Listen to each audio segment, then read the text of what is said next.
notes as I'm a little nervous. Yeah, no. I brought the lake with us as this is what the meeting is about. This is one of my favourites. I feel very privileged that you have made time for me today, and I thank you. I hope that you have thorough knowledge of what's happening at Lake Knox. I come here to highlight concerns from my generation which have little to no voice in making decisions that affect our future. Older generations was lucky enough to experience when there were freshwater creeks, lakes to fish in, and seas to explore. When I met with Nick Wakeling, he told me how he used to swim in the Dandenong Creek. Well, that would certainly not be happening in my lifetime. My generation sees plastic bags and waste like foam choking our creeks and killing our wildlife.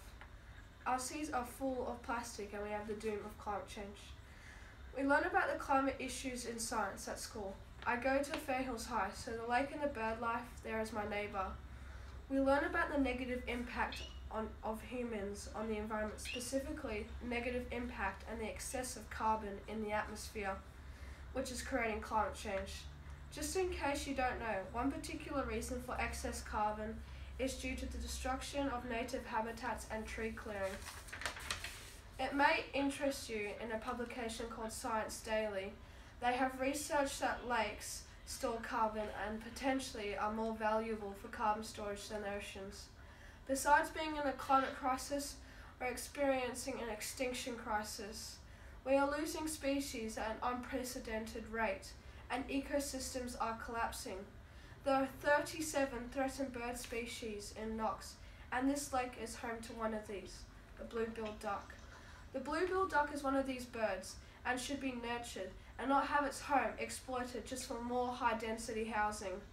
This duck is not found in many other parts of Australia, let alone Knox. Why not showcase this lake and develop wetlands around it to support the ecosystem?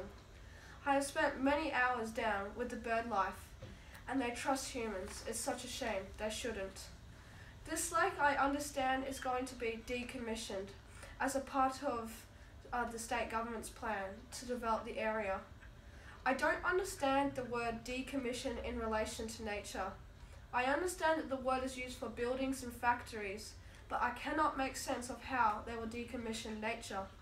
To me, this sounds like a premeditated wildlife offence and a habitat vandalism. When I saw Nick Wakeling, I asked if the following will occur. Will species be relocated? Will they save the nesting areas for the birds? What happens to the frog life? Where do the ducks go and their babies that are relying on the lake? He told me that they'll all be gone. Gone, which actually means bulldozed, dead, and buried alive. This is animal cruelty. What a cost, what a tragedy.